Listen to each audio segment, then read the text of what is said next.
Bienvenidos al ciclo de conferencias de las artes, a nuestra última sesión de este semestre, que por ser la última sesión es muy especial y el día de hoy tenemos 4 invitados quienes nos van a hablar de la participación de Colombia en una bienal que se llevó a cabo en Suiza, en Örebro.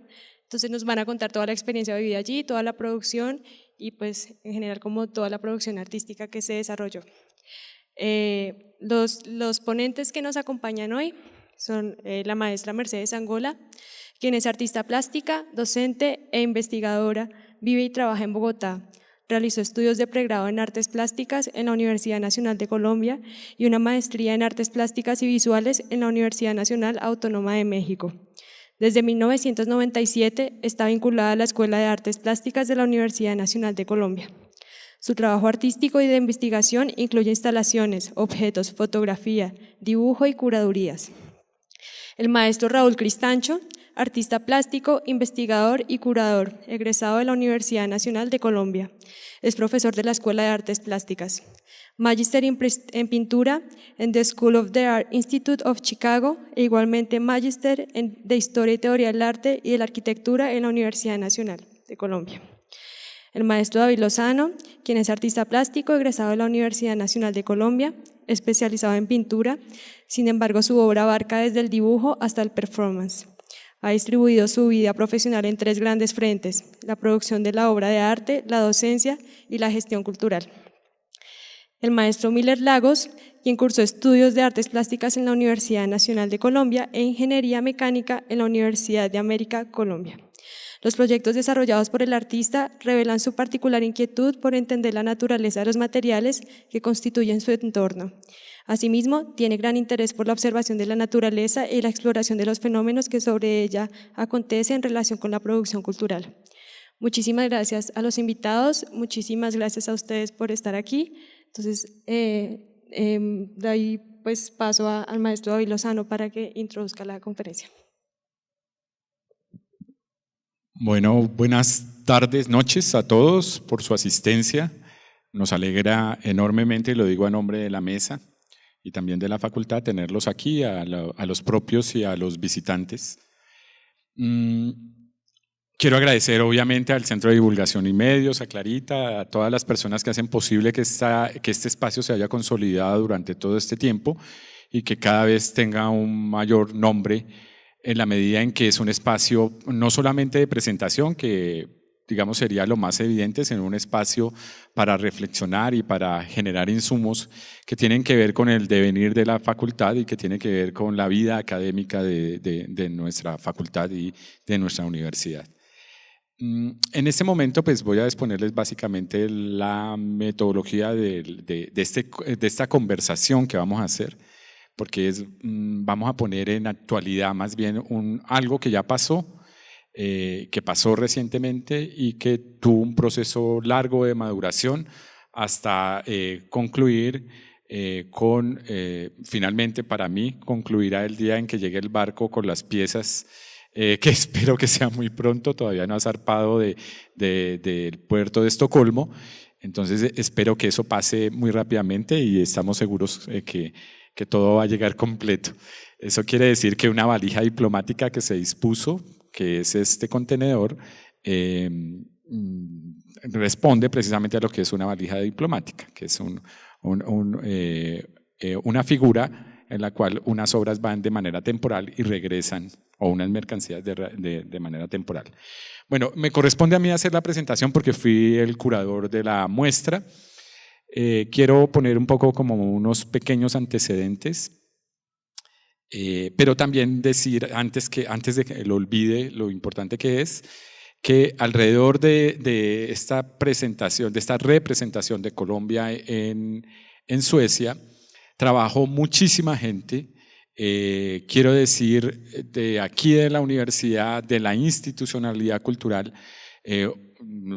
tendría que nombrar primero todos los artistas que lo vamos a hacer y nos vamos a detener en esto, pues están sentados conmigo en la mesa 3 de ellos, pero digamos que este es un esfuerzo colectivo de 2 años de trabajo, de 2 años duros de trabajo, en la cual lo primero era convencer a la institucionalidad cultural que era importante importante ir en un momento en el que se daban unas condiciones políticas, unas condiciones dentro del campo del arte que eran propicias y que había que trabajarlas además para que se pudiera hacer de la mano de una gestión, digamos, muy particular, se pudiera tener esa presencia del arte colombiano en Suecia. Entonces, hay como dos instancias de esto que pasó. Una, digamos, la afectación que hay dentro del campo del arte.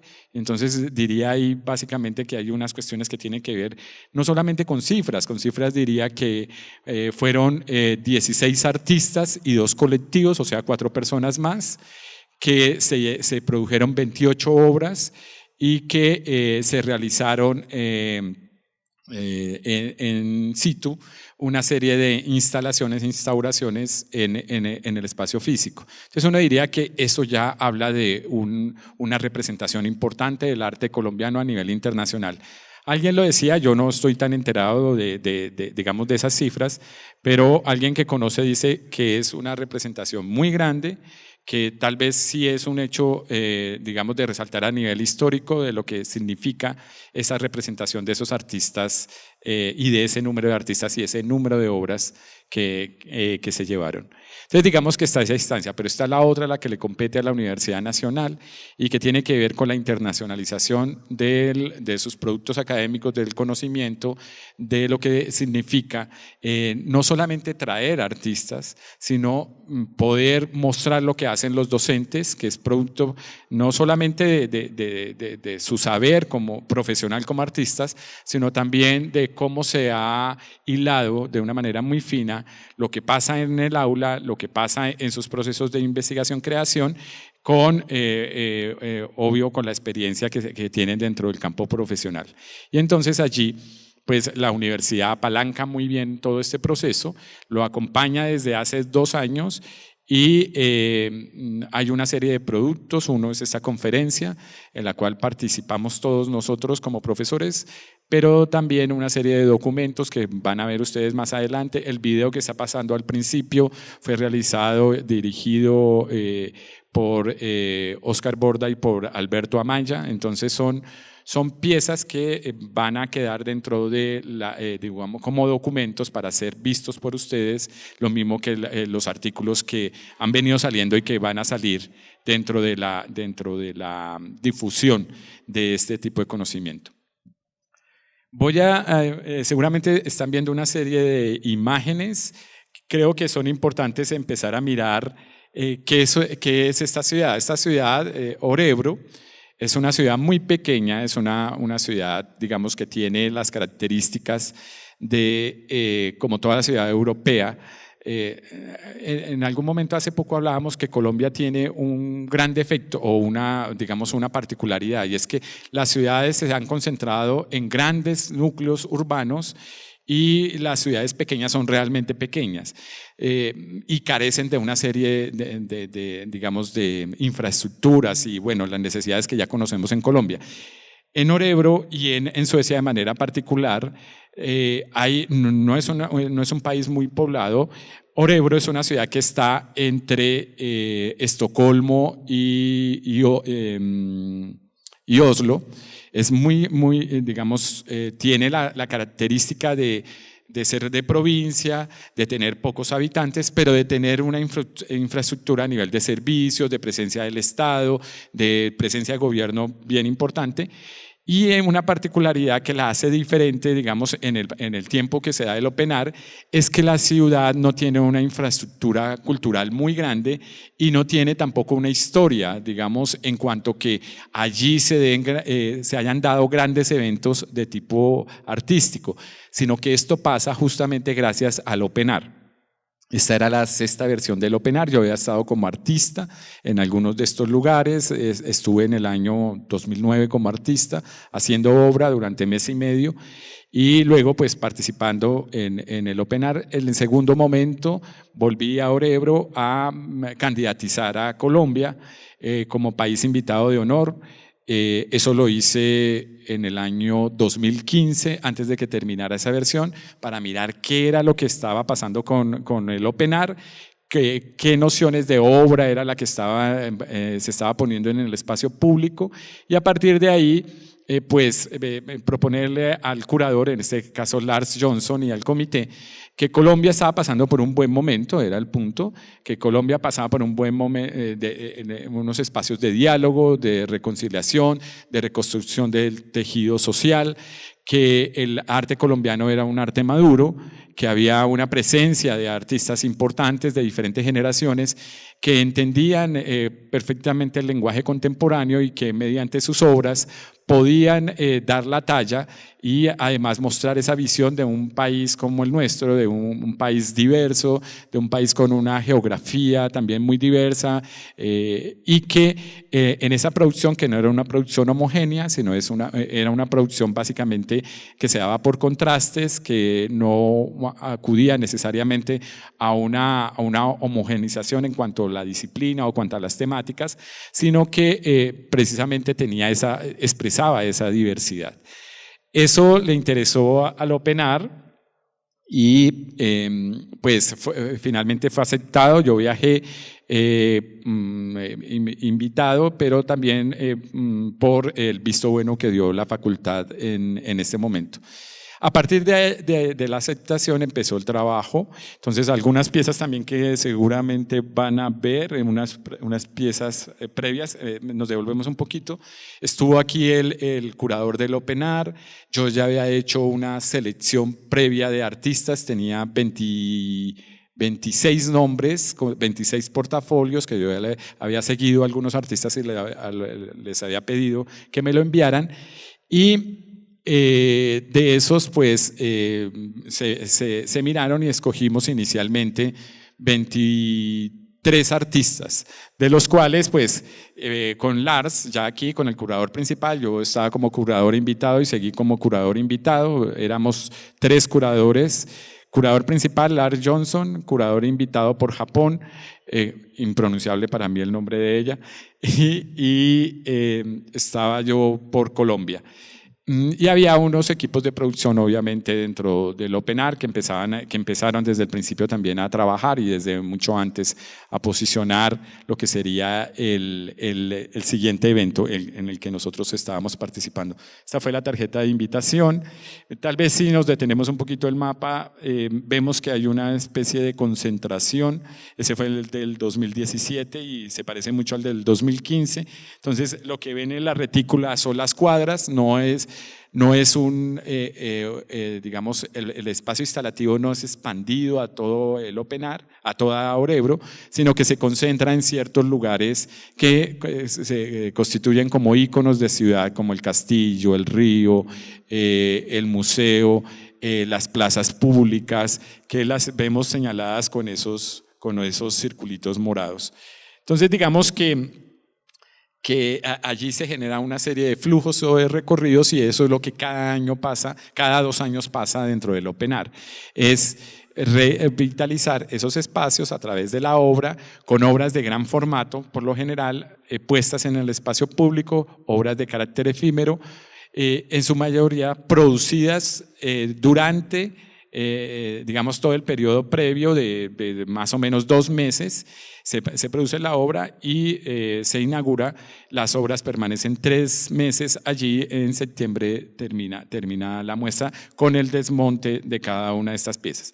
Digamos que son procesos que ponen en pregunta incluso los procesos de creación de cada uno de los artistas. Muchos de los que están sentados aquí habían tenido otro tipo de experiencias que no tenían que ver con la obra, digamos, en proceso, obras efímeras puestas en esos formatos, y claro que tuvimos que hacer una investigación muy fuerte con relación a los materiales, con relación a las condiciones climáticas, con relación también, por ejemplo, a todo lo que tenía que ver con permisos sanitarios, permisos de bomberos. Por ejemplo, una anécdota muy particular es que 2 de los artistas más representativos que fueron invitados es Chihiro Chiyoda, que es una artista japonesa, y Kawamata.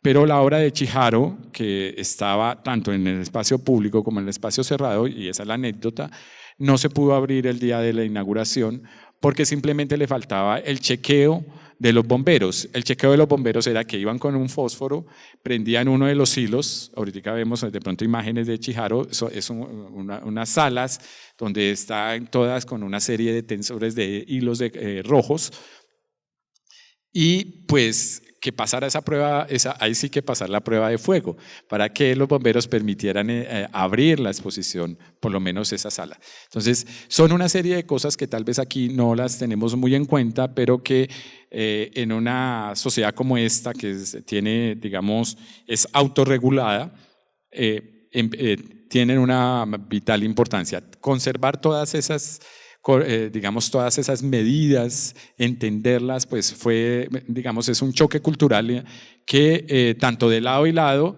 pues teníamos que superar para que el evento se hiciera. Por ejemplo, entrar maderas de Colombia a Suecia significaba también tener permisos fitosanitarios, mirar que las maderas estuvieran impermeabilizadas en el espacio público.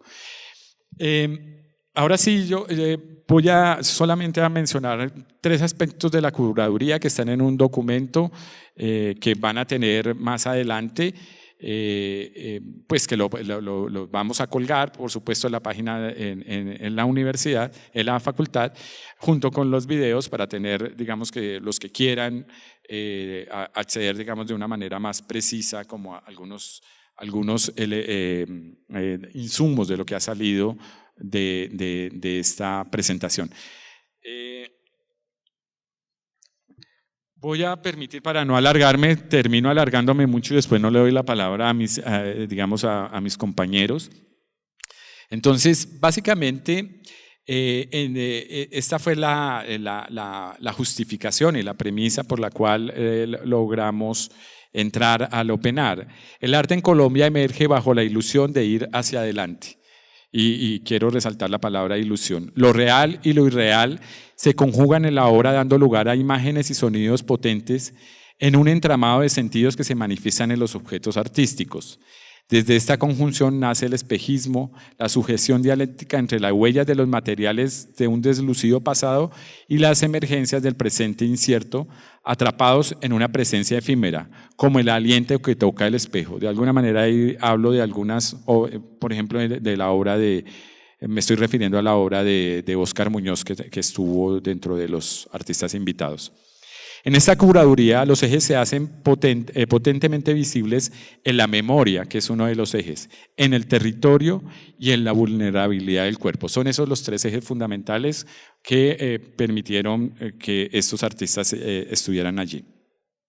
Está en la aparición del sí mismo en el espejo, la tensión entre lo público y lo privado, las migraciones forzadas a los centros urbanos, el desplazamiento y sus consecuencias y el relato histórico.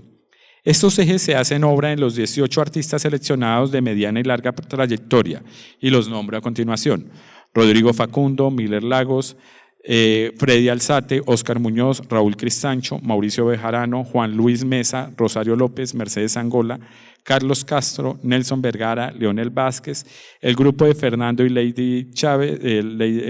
Pareja y Lady Chávez, y el grupo toxicómano conformado por Andrés e Irma. La potencia de la resiliencia de las obras de estos artistas radica en su fuerte conexión con su entorno, su capacidad crítica y de creación, la cual se abre a la realidad colombiana de cara a un contexto global. Sus ojos sensibles se posan en un país tremendamente contradictorio, como lo decía al principio, que ha vivido la guerra interna y que intenta sobreponerse a la historia de violencia con la construcción de nuevos símbolos, nuevas poéticas y nuevos relatos, convertidos en arte como vehículo de transformación del sujeto. Es precisamente desde la singularidad y la colectividad de las poéticas donde se busca un antídoto contra la violencia y la crudeza de la guerra, empleando sus restos para convertirlos en gestos artísticos. Entonces, básicamente esos son los ejes que permitieron seleccionar los artistas. Vamos a ver unos pequeños videos de 1 minuto y escogí, no vamos a pasarlos todos. Entonces vamos a ver 4 videos muy cortos de 1 minuto, y luego sí le doy paso a los conferencistas, que creo que puede ser, primero le doy la palabra a Mercedes, luego a Raúl y de últimas a Miller. Si les parece bien, o si alguno considera que si cambiamos el orden. Y a lo último, pues responderemos las preguntas que ustedes consideren oportunas o necesarias. My name is Andres. I'm from Bogota, and I work with this collective. That name is Toxicómano Callejero. My name is Irma. I'm from Bogota too and work with Toxicómano Callejero.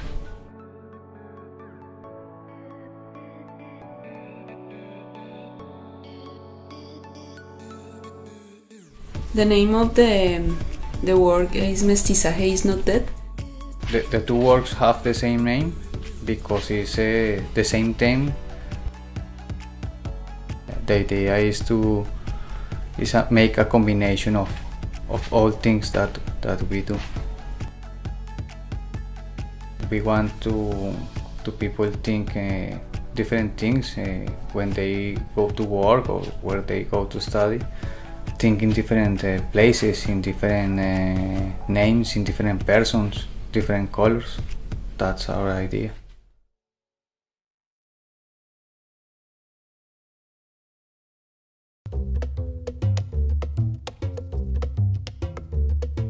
Me llamo Leonel Vázquez, vengo de Colombia.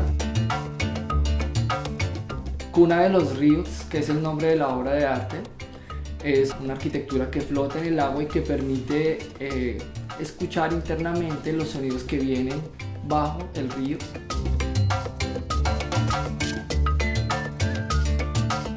Vivo cerca a un embalse que represa las aguas que vienen del río Bogotá. Las aguas que llegan a este embalse son aguas que son parte del desecho de la actividad humana e industrial de la ciudad más grande de Colombia. Es el río más contaminado del país.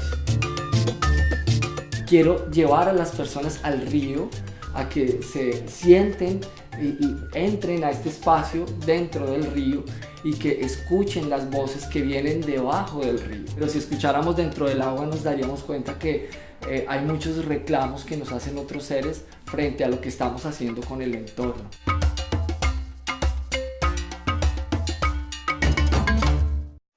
My name is Carlos Castro and I'm from Colombia.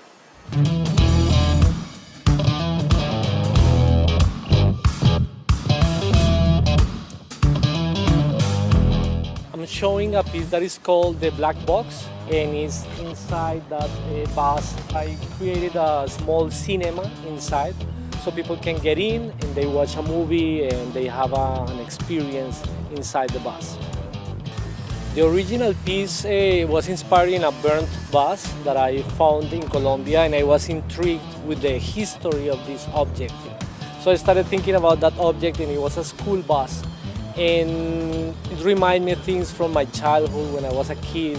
Some kind of like traumatic things that happened when I went to school. I didn't fit that well in the system, you know? So it's kind of like an autobiographical piece. Inspired in those memories from my early days in school.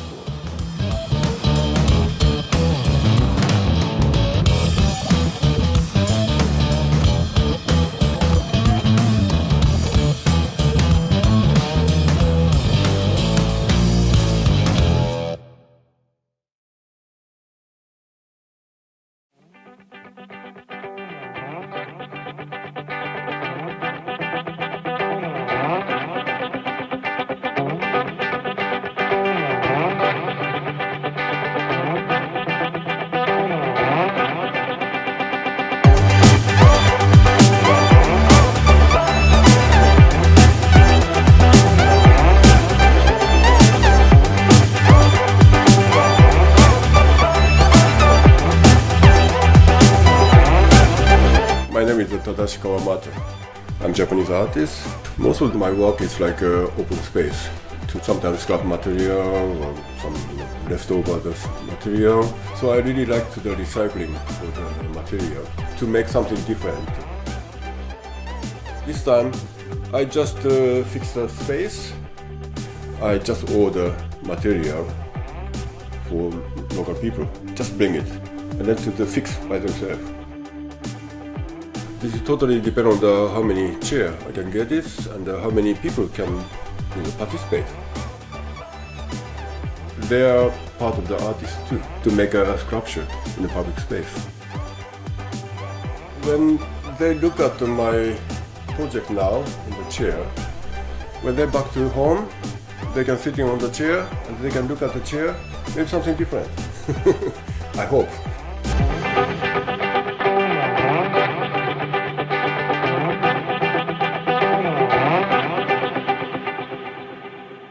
Detrás de cada una de las piezas que acabamos de ver hay unas diferentes formas de producción que tuvimos que tener en cuenta aquí desde antes en Colombia. Por ejemplo, la obra que ustedes vieron de Leonel Vázquez se produjo todo aquí. O sea, son maderas colombianas, bueno, no, maderas importadas porque son pino. Pero digamos que todo lo que es la proyección de la pieza, el diseño en 3D, el corte láser, todo eso se hizo en Colombia. Conseguir que la madera fuera certificada se hizo en Colombia. Y digamos que sí tienen en común las piezas colombianas y la de los otros artistas es que son hechas por los propios artistas.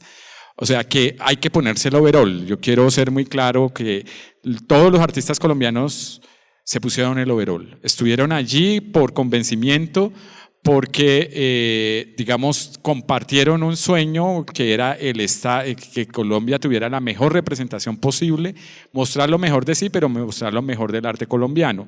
Y eso no se da sino con convencimiento. O sea, no hubo dinero para pagar este tipo de trabajo que fue muy intenso, de muchas horas. En las noches blancas las horas se hacen más largas. Miller seguramente se lo va a contar ahora. Las horas se trabajan 20 horas al día o un poco más a veces. Digamos que en esa producción muchos de los trabajos se produjeron en un gran porcentaje acá y se enviaron por barco. Otras piezas fueron tal cual, pero así eran complemento de un trabajo mayor. Y también viajaron en ese barco. Y otras sí se produjeron exclusivamente allá. Por ejemplo, en el caso de Carlos Castro, él tenía la idea, es un tipo muy terco, afortunadamente, muy terco. Él quería, aquí hizo una pieza que tenía que ver con un bus quemado. Y era el problema, que yo pudiera y Lars pudiéramos convencer a las autoridades suecas de quemar un bus. No fue posible. Entonces se consiguió este bus, se compró el bus, se trajo, era incluso que es un bus reliquia, para mí lo era porque no se hicieron sino 10 buses de esos en el mundo, y este estuvo en Italia y lo hizo la Volvo. Entonces, para mí era una reliquia, pero ya iba a ser chatarrizado. Y se logró transformar en lo que ustedes vieron, o sea, se hicieron unas sillas de madera, digamos todo con materiales que estaban allí. Y pues Toshiko Mano hizo toda su obra allá, obviamente que tiene que ver con arte callejero, y lo hizo todo allí. Se le preparó un muro muy grande en la calle, un muro falso, en la medida en que la ciudad no puede ser grafiteada de ninguna manera, no tiene una huella, la ciudad no tiene huellas. Entonces se hizo el muro falso que luego seguramente iba a ser retirado, sin embargo todavía no sabemos. Hay obras que se quedan de carácter permanente, pero todas tienen la característica de poder dejar el espacio en las mismas condiciones en que fue entregado. Incluso que pintar una calle como cada año se pinta la calle donde es la inauguración de un color determinado. En este año se pintó de azul, pues después de terminada se lava con un material especial, pues es un material especial que al lavarse, pues que la calle otra vez queda el adoquín como si no hubiera pasado nada. Voy a dar la palabra a Mercedes y luego a cada uno de los artistas invitados. Bueno, pues buenas noches, gracias por venir. María Teresa, que bueno, a todos los compañeros de trabajo, veo unos estudiantes también por ahí, muy chévere que vengan a ver qué hace uno. un poco. Pues el reto de participar en esta exposición fue grande desde el inicio porque, digamos, el contexto Suecia. Bueno, ¿qué tipo de trabajo llevar para, como artista colombiana a Suecia? La pregunta por el contexto fue complejo arrancar desde ahí y digamos desde un trabajo muy personal que vengo desarrollando desde el año 2008, que está relacionado con mi apellido, que es Angola. Entonces, ¿cómo hacer una propuesta para el Open Art que involucrara como esa preocupación mía a nivel plástico que viene alrededor de la identidad, de mi relación de mi apellido con África, de ser una persona negra urbana nacida en Bogotá y qué plantear para ese Open Art? Entonces digamos que ahí empezó un trabajo muy complejo de buscar unas ciertas conexiones y relaciones entre qué podría tener yo en mi trabajo plástico y mi propuesta relacionadas con Suecia. Ahí fue la primera complejidad, digamos. Lo otro que era una bienal específicamente para arte público y no era una bienal como para espacios cerrados. Realmente la obra que yo he trabajado más es a nivel de espacios de galería, es fotografía, y cómo meterme en un reto también de armar una pieza para un espacio público. Voy a mostrar todo el proceso, digamos, también de elaboración de la pieza, que fue muy complejo. Quizás como David lo menciona, nosotros producimos la obra desde aquí, desde Bogotá. Se fue todas las piezas se fueron de aquí para allá en barco y allá la instalamos, ¿sí? Entonces, vamos a ir viendo las diapositivas. Empezamos con una maqueta muy simple de cómo resolver la propuesta en ese espacio. Seguimos adelante. Primero, inicialmente era una pieza cerrada para ponerla en un espacio de galería y después por las circunstancias se cambió el lugar y empezamos a diseñar una pieza nueva que específicamente fue la que ya se puso en un espacio abierto, que fue en el Museo de Arte de Orebro, en un patio, ¿sí? Entonces está todo el proceso de diseño de la pieza, el proceso de construcción de la pieza. Seguimos. Y aquí ya estamos en el patio de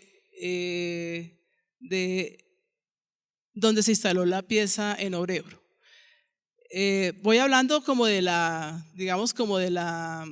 proceso más técnico por ahora. Después voy a hablar sobre el planteamiento ya conceptual del trabajo, que es también obviamente la parte más importante.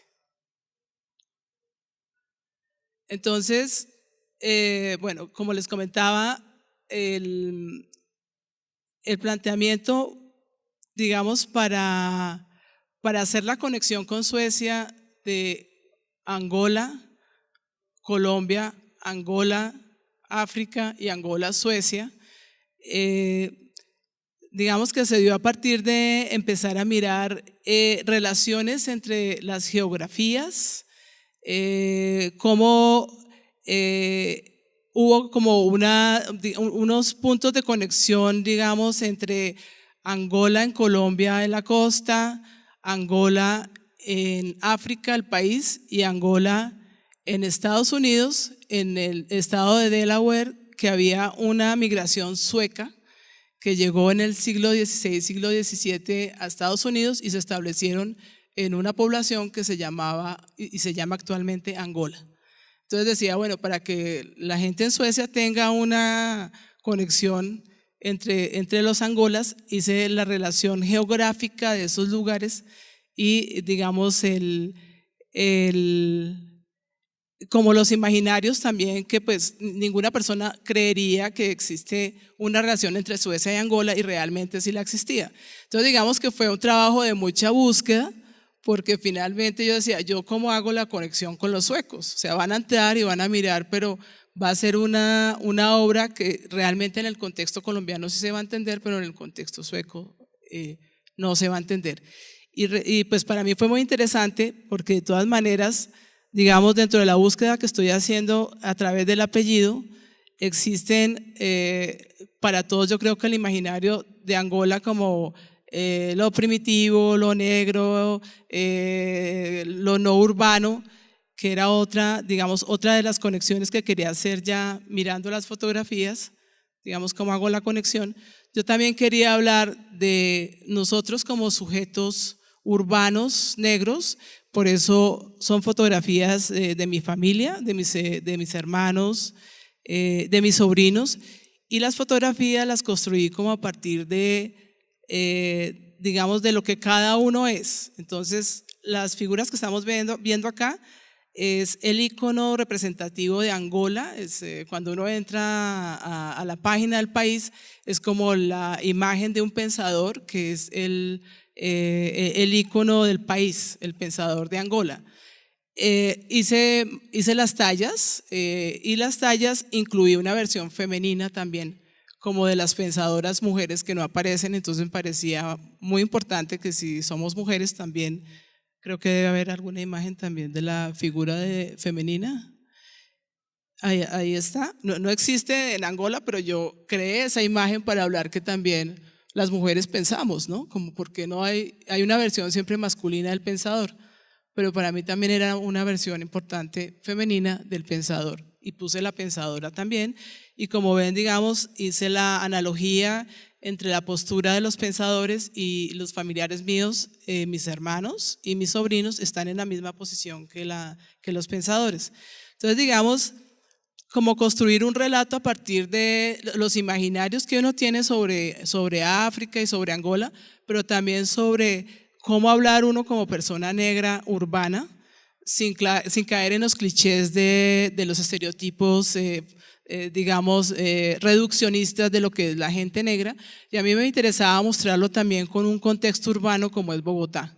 Entonces hay unas fotos de Bogotá, porque pues yo soy bogotana, soy urbana, soy negra. Entonces para mí era importante como, digamos, para los suecos que fueron, como decirles, mire, pues somos muy diversos, la ciudad de donde yo vengo no es un trópico, la ciudad donde yo nací es fría.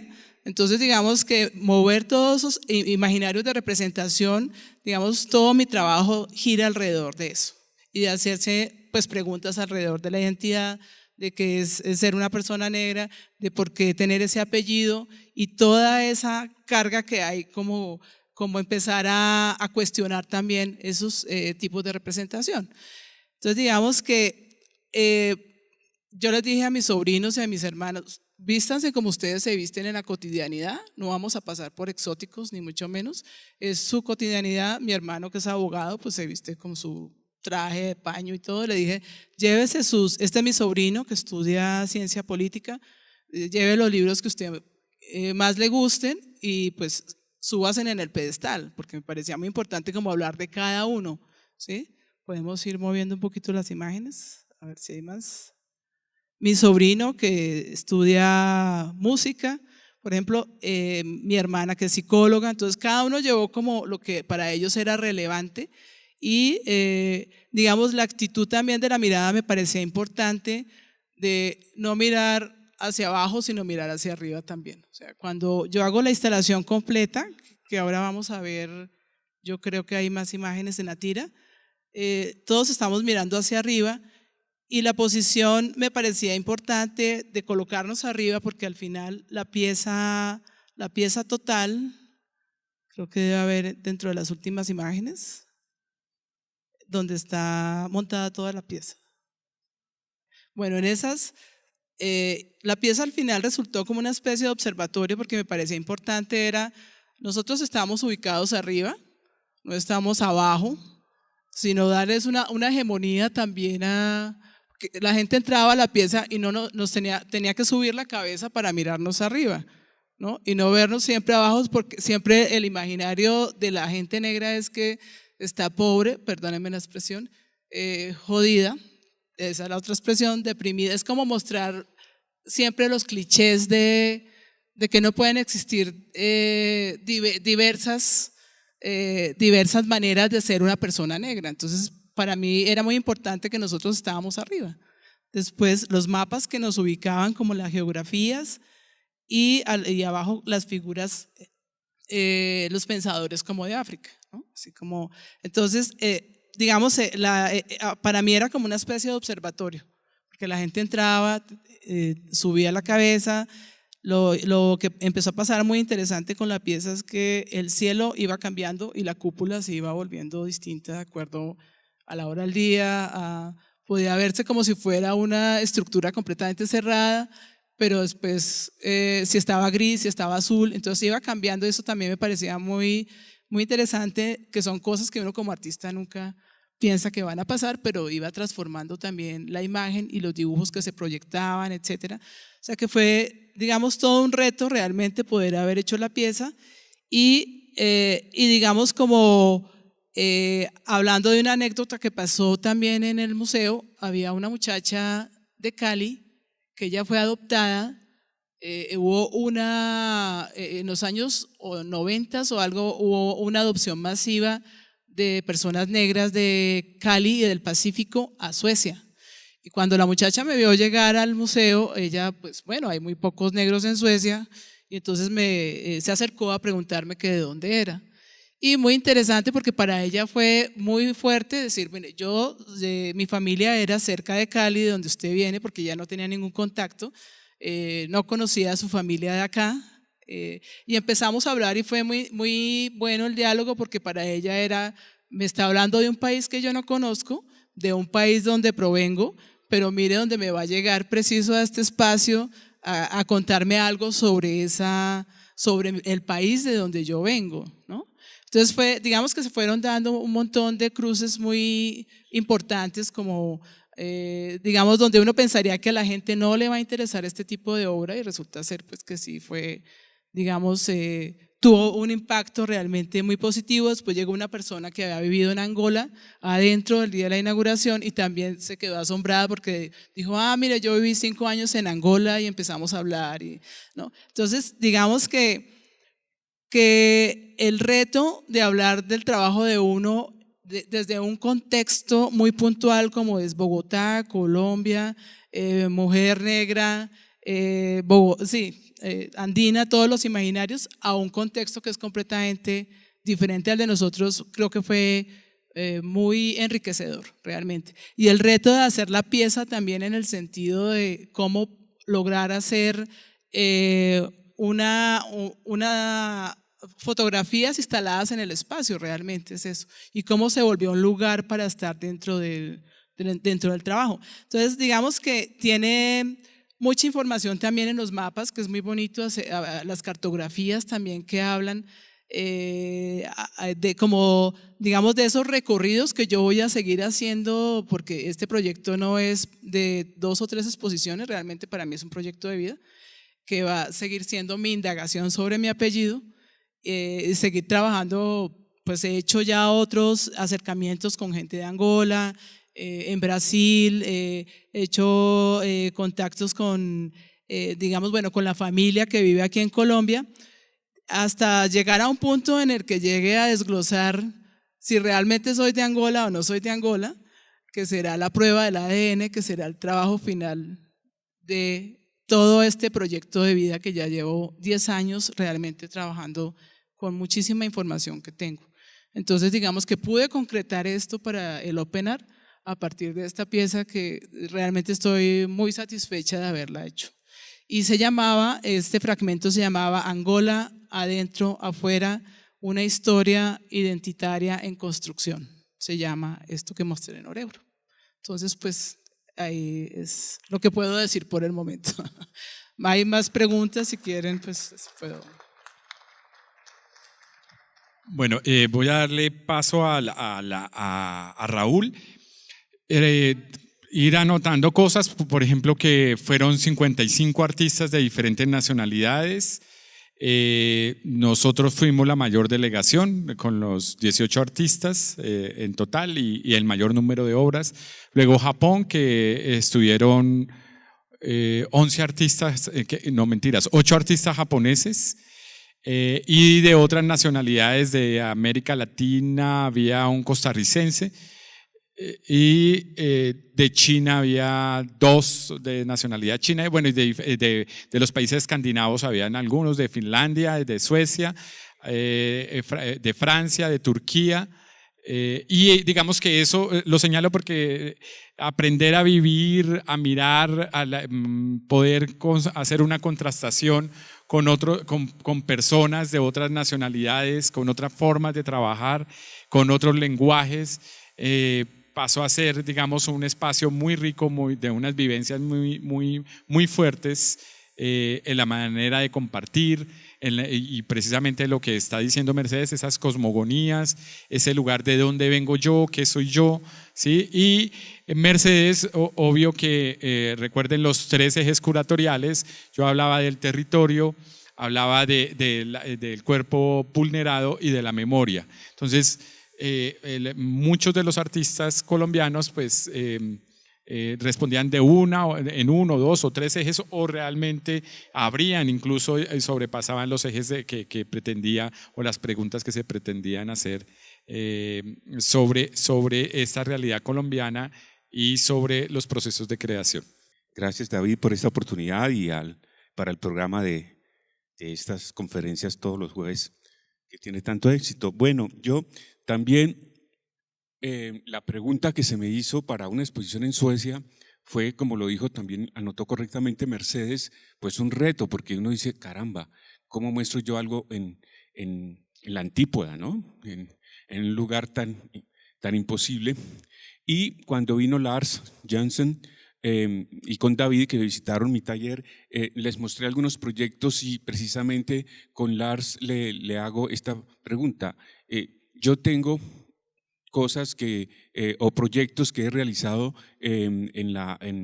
a través de la investigación de la Universidad Nacional y son muy locales, o sea, se refieren a problemas políticos locales. Entonces él me dijo una frase muy reconfortante, me dijo, no se preocupe que Colombia ha estado en los titulares de los principales periódicos de Suecia durante los últimos 6 meses.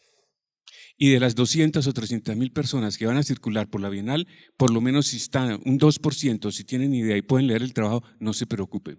Entonces eso me dejó muy tranquilo. Yo inmediatamente pensé, el trabajo que más le gustó a Lars era sobre la universidad, este estudio que algunos conocerán ya, este proyecto que hago sobre la discusión política en los muros de la universidad. Entonces esta idea le dijo, pues claro, es que la universidad en Latinoamérica y en algunas partes del mundo son lugares, son territorios de discusión ideológica. Entonces así, de esa manera, pues yo proyecté el trabajo allí. Entonces, obviamente con algunos antecedentes de Ciudad Blanca, es un registro fotográfico que yo hago de gran aliento entre el año 2005 hasta el 10, 11 y casi el 12. O sea, fotografiando toda esta discusión política dentro de los muros de la universidad en un momento en los cuales había una discusión entre los grupos ideológicos y la vicerrectoría que mandaba pintar los grafitis políticos, y los grupos contestaban a la semana siguiente en un ritmo acelerado, en una sobreposición y acción y reacción entre la oficialidad y los grupos políticos que iban registrando sus consignas políticas. Y de ese proceso iba resultando una estructura pictórica, lo cual pues resonó en mí porque tengo formación de pintor, en un momento en que yo pues estaba replanteando también mi trabajo y donde la fotografía me comienza a interesar de manera específica, pero yo me planteo que yo no podía fotografiar como un fotógrafo profesional con toda la formación, digamos, tradicional de fotógrafo, sino que yo siempre quise y supe que yo tenía que ensanchar o extender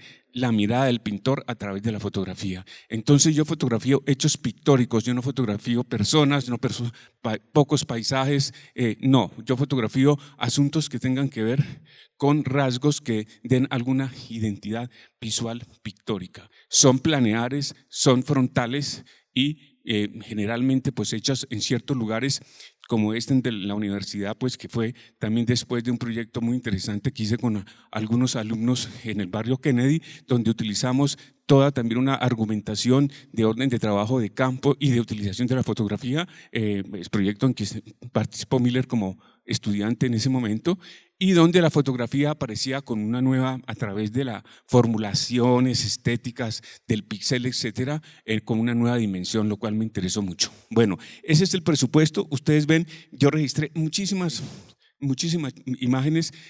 Yo estaba trabajando en ese momento en vicedecanatura, en no sé qué, esa cantidad de cuestiones administrativas de la universidad, y estaba en crisis con mi pintura, pero yo dije, bueno, si no puedo trabajar en mi taller, voy a trabajar con la cámara con ojo de pintor. Entonces voy registrando, sigue. Voy a pasar algunas imágenes que se iban constituyendo como tales en un proceso muy rico para mí. Yo gozaba viendo estos cambios donde la noción de palimpsesto aparece, porque el palimpsesto son, como ustedes saben, son consignaciones, trazos, grafías, gestos que se van consignando en diferentes, diferentes lapsos de tiempo, largos, cortos, y que al final van dejando un sesgo, digamos, pictórico, muy particular y muy rico en ese momento.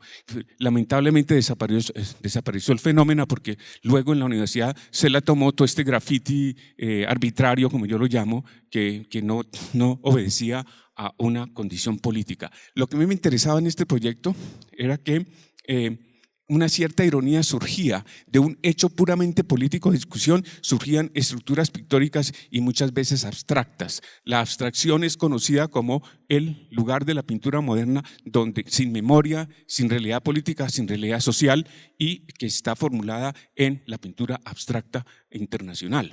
Entonces hay como un comentario al modernismo, pero que se vuelve posmoderno por la acción del público y por la acción política que estaba sucediendo en ese momento en que los encapuchados estaban en su momento fuerte.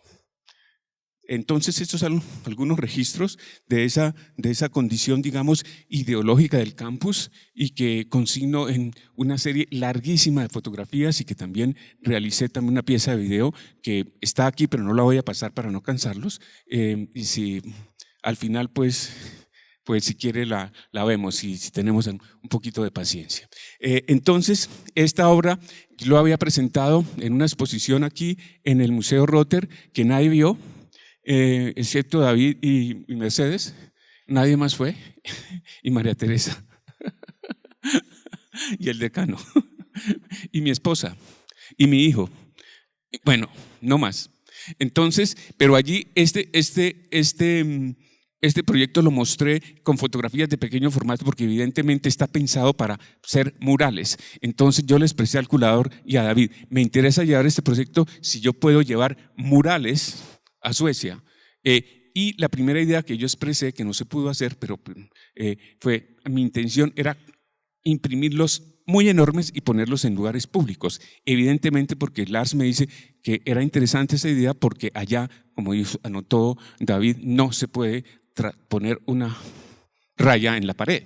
Entonces de eso se trataba, pero no había el espacio suficiente. De tal manera que terminamos poniéndolos, esta es otra captura aquí de la universidad, en formato mural, lo cual fue para mí muy interesante, porque era realmente verlos con una dimensión de mural, tal cual, ¿cierto? Entonces, obviamente el espacio fue muy bueno, pero no me cupieron todas las fotos que llevé, porque realmente hubieses necesitado el doble o el triple del espacio para dar esa dimensión. Sin embargo, ustedes pueden apreciar la escala, donde para mí fue muy satisfactorio verlas en esa dimensión.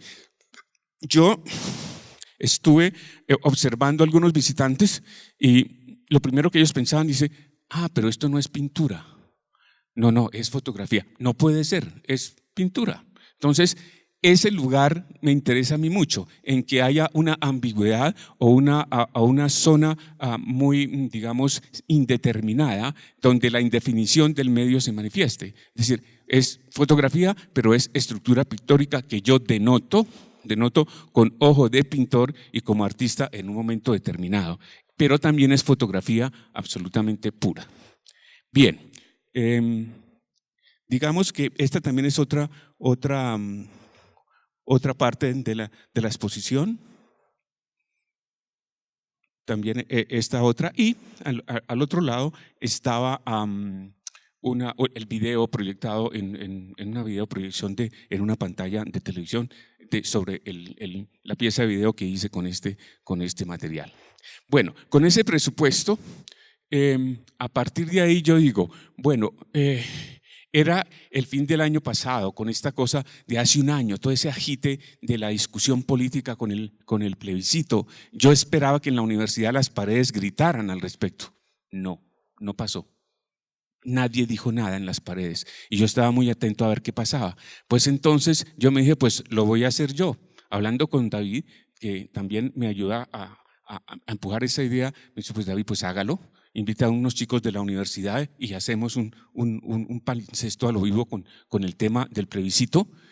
Y no quiero decir nada sobre los chicos de la universidad, pero en ese momento hice una exposición en Barranquilla, en la Galería de la Escuela de la Universidad del Atlántico, con este tipo de trabajo fotográfico que se llamaba Casos Pintados, en el cual yo muestro otros proyectos en el cual el registro pictórico con aconteceres sociales. A mí no me interesa fotografiar desconchaditos, ni humedaditas, ni esas cosas, sino un lugar donde haya una huella de colectivo, de una acción colectiva. Entonces hice ese proyecto allá y cuando yo llego y hablando con los chicos, les manifiesto, mira, ¿por qué no hacemos una acción directa con el tema de los palincestos? Yo lo dije así, casi que espontáneamente, y ellos, estos costeñitos geniales, ya podemos ir mostrando las otras fotografías.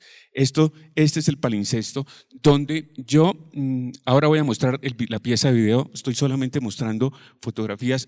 Lo que hice fue simplemente una charla con un grupo de personas, unas 10, 15 personas, profesores, empleados, estudiantes de la escuela, hay que decirlo, no fue en un lugar muy público. Expreso la idea, dice, yo voy a poner un texto en la pared relativo al plebiscito y ustedes van a poner en ellas imágenes, textos, grafías, lo que ustedes quieran opinar acerca del plebiscito que había pasado 8 días antes. Entonces estaba caliente la discusión sobre la paz y entonces me propuse hacer un palimpsesto con el tema de la paz.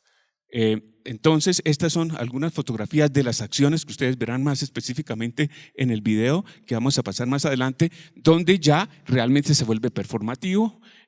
La imagen es colectiva, hay sobreposición, hay temporalidad, hay acción y además es lo que me interesa, que también es un hecho colectivo, pero con una, digamos, mucho más puntual, porque fue una obra también in situ.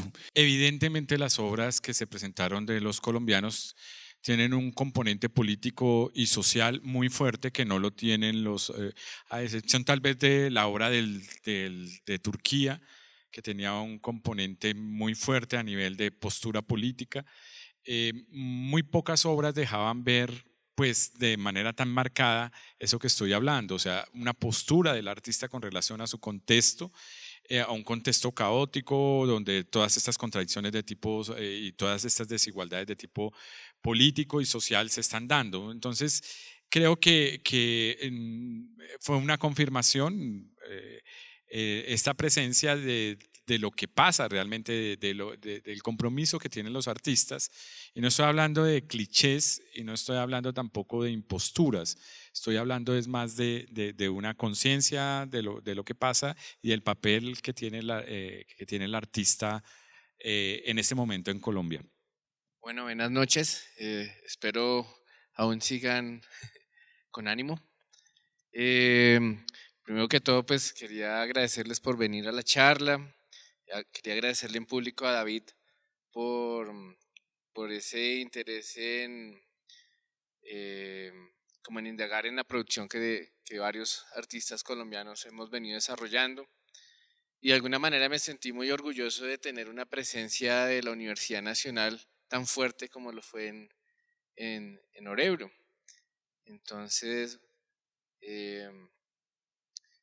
a esta universidad le siento un gran amor y fue muy interesante compartir con esos maestros que fueron mis profesores y bueno, ahora compartir también el espacio de la discusión y de la confrontación visual. Les voy a contar como un poco los antecedentes del proyecto de Suecia, que se llamó Rainmaker, y es como hacedores de lluvia. El origen de este proyecto ahí, surge como de varios encuentros, al igual que la maestra Mercedes, me preguntaba un poco acerca de mi nombre, Miller Lagos. También tenía como esta cosa de si mi mamá se había fijado en una marca y me había puesto el nombre de esa marca, y el apellido Lagos, pues que nunca supe bien de dónde venía. Pero con el tiempo mi trabajo me ha ido llevando un poco a entender como la naturaleza, a través de la escultura he abordado muchos materiales, y en este momento me he acercado un poco a la idea del agua, a través de los ríos, de los lagos, y tuve una invitación a hacer un proyecto en otra bienal en Cuenca, en Ecuador, en el 2016, y estando en esta ciudad me encontré con una serie de ríos que atravesan la ciudad en estado cristalino, y pensaba, es un poco la altura de Bogotá, y, y pensaba que las condiciones se parecían mucho como cuando uno va a Usme, a la falda de la cordillera, y ve esos humedales y ve esos ríos nacer ahí. Dije, pero qué lujo de ciudad que estos ríos se mantienen transparentes. Y pues es una ciudad pequeña relativamente, pero pues igual hay mucho turismo y mucha actividad. ¿Será que este cable está?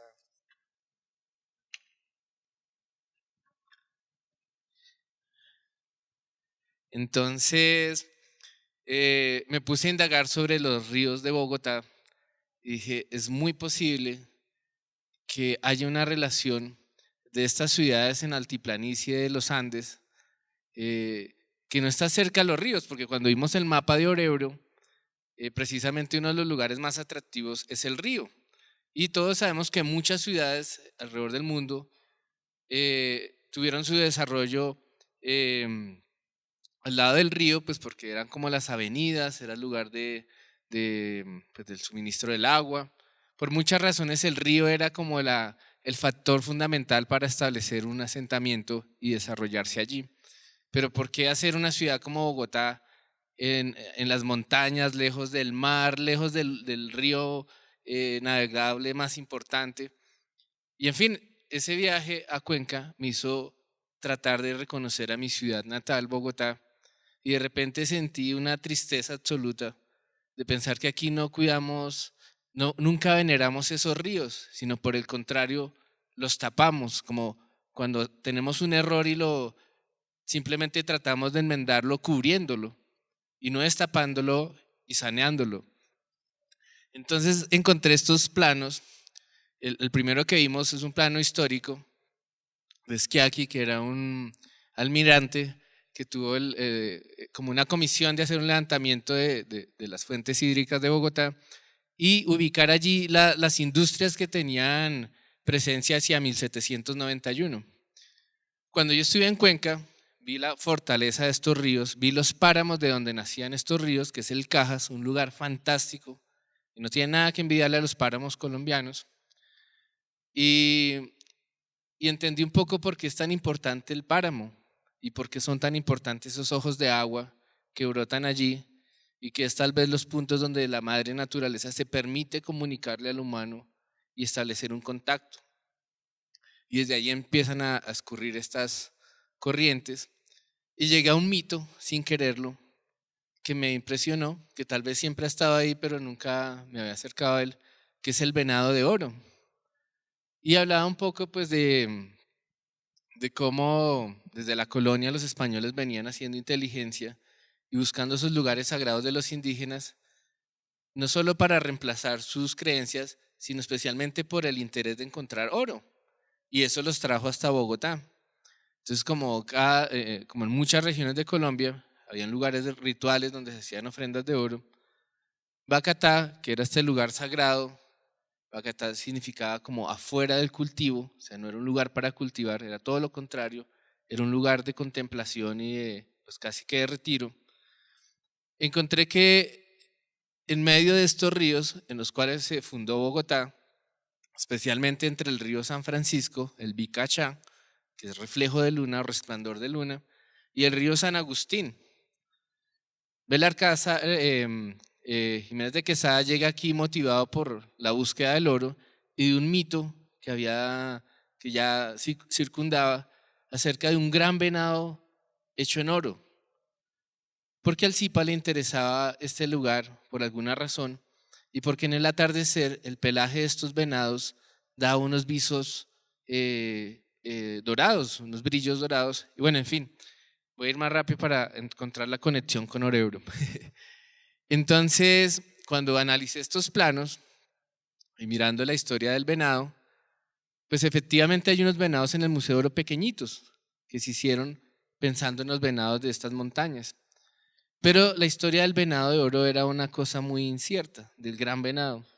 Entonces, hacia 1800 algo, cerca de la Plaza de las Nieves, se encontraban los españoles y algunos europeos que habitaban la ciudad de Bogotá para hacer apuestas y jugar, dedicarse un rato al juego. Y uno de ellos escuchó un mito acerca de que posiblemente había un tesoro en las montañas de Bogotá. Ese lugar es la Cuenca de Guadalupe. Este fue un portugués joven que vino a aventurar, a buscar futuro en América y se enamoró de la hija de un hacendado aquí español, el cual no estuvo de acuerdo y tuvieron un duelo y casi, bueno, en fin, el padre de la novia casi muere. Él se da la huida y sube las montañas de Guadalupe, encuentra una grieta, se esconde allí y en medio de la oscuridad, después de varios días de estar ahí, sus ojos se adaptan y empiezan a ver el reflejo de lo que sería como una gran escultura de oro. Se acerca y se da cuenta que es un venado, trata de robárselo y solo le logra desprender los cuernos. Clava su espada en este lugar y se da la huida y coge hacia los llanos orientales, simplemente con los cuernos. Esa es una de las versiones que encontré. Esto me impresionó mucho porque él espera muchos años en los llanos, regresa pensando que ya lo habían olvidado, pero apenas llega a Santa Fe, Bogotá, lo reconocen y lo asesinan. Entonces el lugar donde está el tesoro quedó perdido. Me di a la tarea de subir el río San Francisco, caminando, buscando pues como vestigios de esto. Lo único que encontré fue el Instituto Franklin Delano Roosevelt, que era la sede del venado de oro, que también es una historia bien interesante, y encontré algo sobre el río San Francisco. Arriba de la circunvalar el agua es muy pura, de hecho se ven las truchas allí, pero también se ven vestigios de mucha magia, como de brujería y cosas así.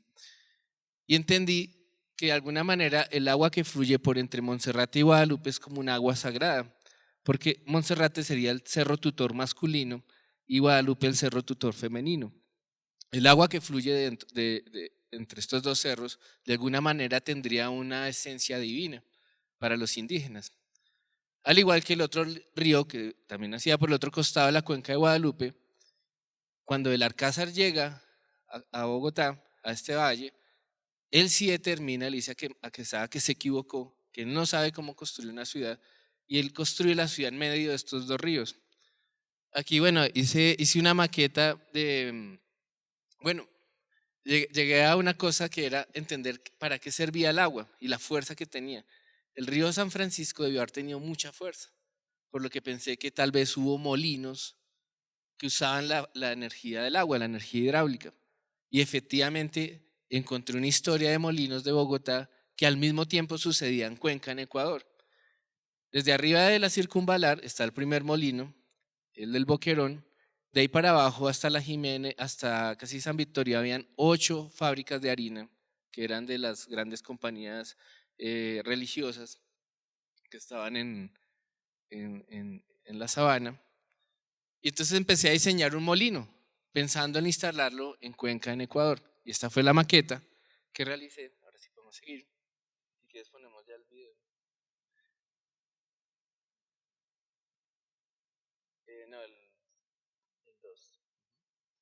Y con mi padre, que está en la imagen de la publicación que hicieron para invitar a esta charla, con los años él se ha convertido como en mi mano derecha en aterrizar las locuras que me imagino. Y con mi padre hicimos esta maqueta, que su finalidad era estar en Ecuador, pero cuando me encontré con esta historia del venado de oro y entendí que el oro de los indígenas no era ese oro, ese metal dorado, objeto de disputas, sino que ese oro era más bien para los dioses. El oro de los indígenas son los ríos, los humedales, es el agua. Y estos ríos, San Francisco y San Agustín, de alguna manera dibujaban lo que sería la sombra de unos cuernos sobre la sabana de Bogotá. Esto fue una conclusión que saqué de ver la forma de estos ríos, y por eso la imagen que vieron al comienzo, que eran unos cuernos, esos cuernos son los ríos con sus respectivos tributarios. Y bueno, esta ya fue la realización de ese primer molino en Ecuador a partir de esa maqueta, y quise aprovechar la energía del agua, simplemente como para visualizarla, como para volver al comienzo y entender un poco como la mecánica y cómo estamos conectados a esos recursos. Y él es mi padre.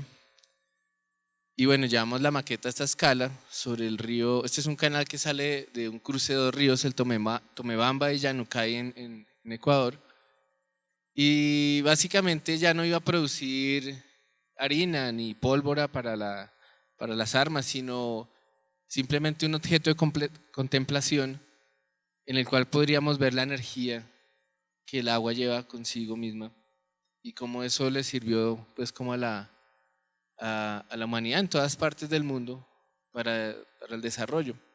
En ese momento, cuando yo estaba realizando este proyecto, David viene a mi estudio y viene con Lars, y yo les cuento toda esta historia. Entonces me dicen, no, pues en Orebro hay un río, cruza por el centro de la ciudad, y me pareció una coincidencia fantástica. Y dije, voy a hacer otro molino en Suecia. Entonces pedí pues la ayuda para poder hacer una visita, una inspección de campo en esta ciudad, y llegué como hacia finales de año, en diciembre, y alcancé a verlo 2 días moviéndose, y al tercer día esto quedó congelado, completamente quieto, y quedé impresionado. O sea, nosotros vivimos en un paraíso, y decía, esto es muy lindo en las fotos, pero estar aquí es muy complejo.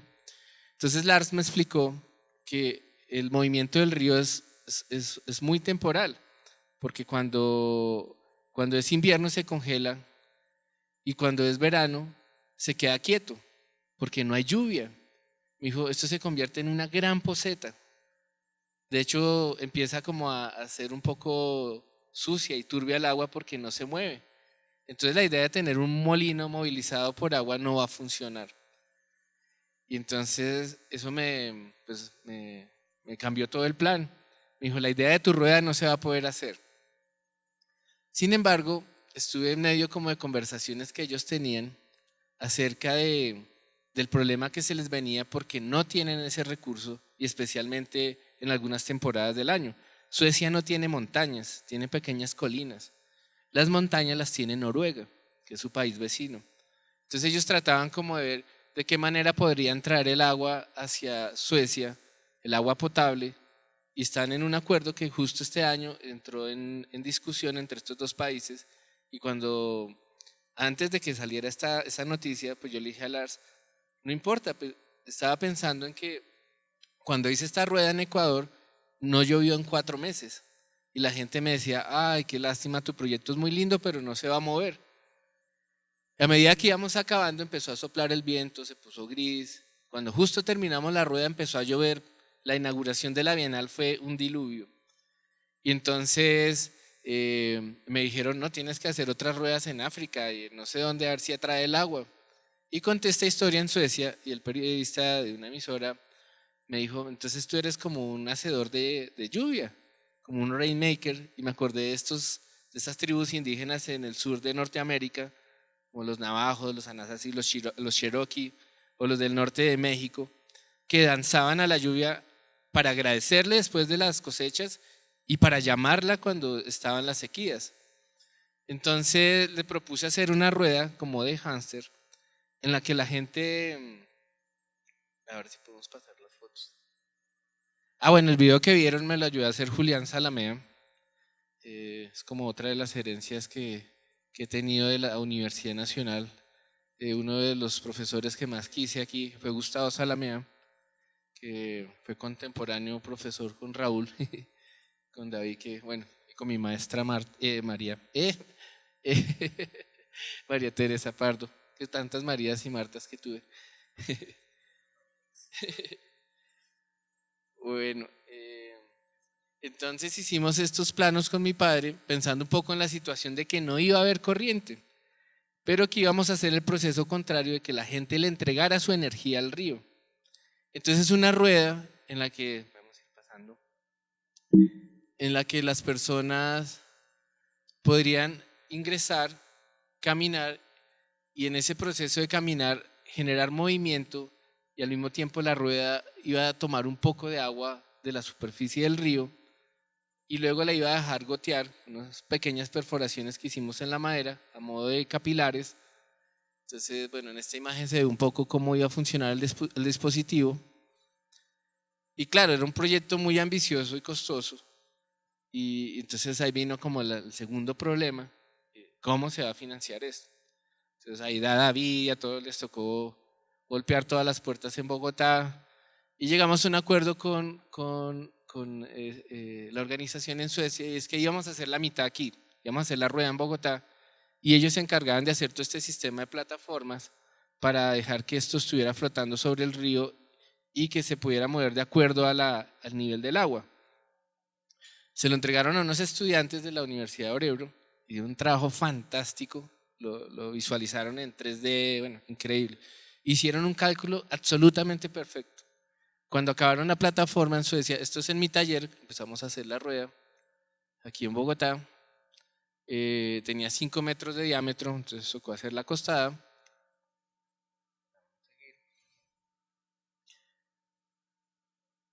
Y luego conseguí un espacio en la Candelaria que estaba sin construcción y pudimos hacer allí mismo pruebas antes de enviarlo a Suecia y revisar que todo el mecanismo funcionara. Como lo ven, mire, esto es hierro y unos bloques de madera que se llama zapán, que es una de esas maderas muy especiales colombianas, que es súper resistente al agua, pero pues que también son de esas maderas que son muy complicadas de conseguir. Los permisos fueron bastante largos.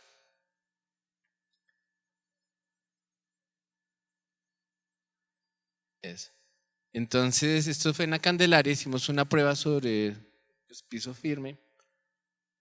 Sigamos. Ahí la puedes pasar rápido. Y bueno, esto se probó, mejor dicho, ya sobre el tiempo, como 3 días antes de salir de Colombia el container. Y encontramos varios fenómenos que los corregimos, mandamos la rueda y luego aquí en Bogotá hicimos como los ajustes y los llevamos luego para el montaje.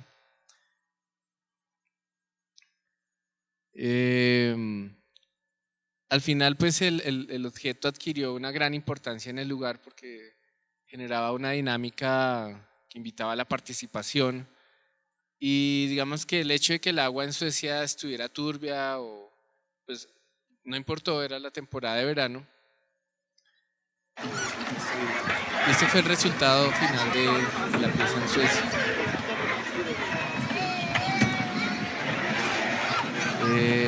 Ahí está mi padre ya con un cansancio terrible y mi hija. Casi todo mi trabajo ha contado con el apoyo de mi familia, de mi esposa, mis hijas, mi padre, mis amigos. Todo el mundo termina poniendo mano. Y he seguido como en la búsqueda de por qué, esa reflexión que hacía Mercedes. Encontré que Miller, mill en inglés significa molino. Y quien accionaba el molino es el molinero, Miller. Entonces de repente llega un momento de mi vida en el que estoy como encontrando razones que pueden ser coincidencias. Pero bueno, esto ya sería como el segundo molino que hago, y más la maqueta que la tuvimos ahorita en Bogotá en Energética funcionando. Y bueno, han sido coincidencias lindas que le dan sentido al quehacer y a seguir investigando. La pregunta era, desde el momento en que empezaste a gestionar o a analizar el tema de la curaduría hasta que se abrió, o sea, entre que cada artista creó su proyecto, lo realizó, viajaron, ¿cuánto tiempo pasó? 2 años. O sea, desde el mismo momento en que yo 2 años y todavía va más, porque, o sea, 2 años hasta el día de la inauguración, pero la exposición terminó en septiembre y, o sea, que pasó junio, julio y agosto y terminó el 8 de septiembre. Se desmontó, empezó a desmontarse la exposición. El desmontaje fue igual de complicado que el montaje. Vimos en el video, por ejemplo, la obra de Leonel. Tiene cualquier cantidad de piezas así de pequeñas, no lo miento, cuñas así de pequeñas y piezas así de pequeñas. Para que eso flote, para que ese rompecabezas flote, se necesita todos los cálculos que se hicieron acá, más toda la puesta en escena, digamos, y la producción allí, más todo lo que, digamos, tuvo que ver con las plataformas para que eso, digamos, que se sostuviera, lo mismo que la obra de Miller, que digamos que fueron las que mayor revistieron complejidad en cuanto a elaboración aquí y allá. Pero hay otras piezas, por ejemplo, la gestión con el bus fue una cuestión bastante difícil, convencer de que ese bus era posible. Había otra pieza de Leonel que son 3 árboles, que él pone unos sensores a tierra, ¿cierto? Y la gente abraza el árbol y oye la savia del árbol, cómo los árboles se mueven buscando el agua y cómo hay un sonido que va a través de esa savia que...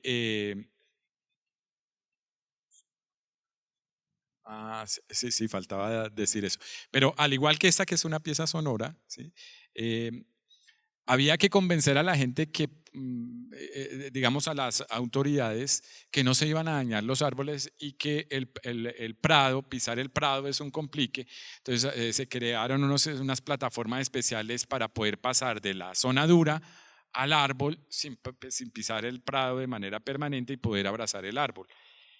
La obra de Leonel, pues que no está ahí, que no da cuenta el video, es que tiene unas cornetas, una especie que se hicieron acá, que él hizo, que están conectadas con el río y lo que hay allí es la sonoridad pues, del agua de ese río y unos cantos cantos de cuna, cantos al agua de comunidades del Caquetá y de La Guajira con comunidades somi de la Laponia, comunidades de la Laponia. Entonces, digamos que hay un tejer por debajo del agua, ¿cierto? De los ríos, una conexión de los ríos que se vuelven sonido. Y pues era entrar en un estado de escucha, de escuchar el agua, era lo que quería, es la memoria que está en el agua, la memoria de lo que está a nivel cultural, ancestral, allí puesto en esos espacios. Y también el trabajo de madera de la obra de Vázquez y de Miller era impresionante. Me parece que, le acabo de decir, anotar a Miller, fue un mensaje muy bueno a los suecos. Aquí también trabajamos bien la madera. ¿Alguna otra pregunta? No, él tiene el micrófono. Quiero anotar que se vendió la idea también como un proyecto cultural digamos, triangulando Japón, Colombia y Suecia. Y pues está por venir esa triangulación, ese proyecto cultural, esperando que podamos hacer un intercambio de artistas entre uno y otro y digamos de otras actividades que lo consideremos. Están hechas los diálogos con la curadora en Japón para que hagamos un trabajo conjunto Japón-Colombia y seguramente invitaremos a algunos suecos, pero quiero tomarme un aire, porque realmente sí fue bastante extenuante y digamos que obviamente las cosas no fluyen como aparecen aquí, pues digamos esto es lo visible, pero lo que está detrás y debajo es cantidad de horas de trabajo de todos, de los que hicieron la producción. Viajaron 5 asistentes colombianos que lo hicieron más por amor y por convencimiento que porque recibieran un dinero especial o representativo digamos, de todas esas horas de trabajo. Pues las familias de los artistas, algunas viajaron, por ejemplo la de Miller con sus recursos, digamos, compartió con la familia, y otros artistas que también hicieron que su familia fueran sus asistentes.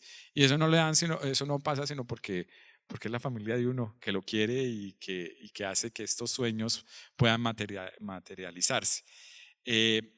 Digamos que hay otras complejidades importantes, por ejemplo la de Alberto Amaya, en presentar un proyecto de investigación, en ayudarme a hacer los videos que van a replicar, digamos, la experiencia, en comprometerse, digamos, a nivel administrativo en que esto pase. Se está construyendo un artículo amplio de investigación. Entonces, todas estas complicidades son las que hacen que tengan pues que podamos ver con la claridad con que aparecen las imágenes, ver estos proyectos.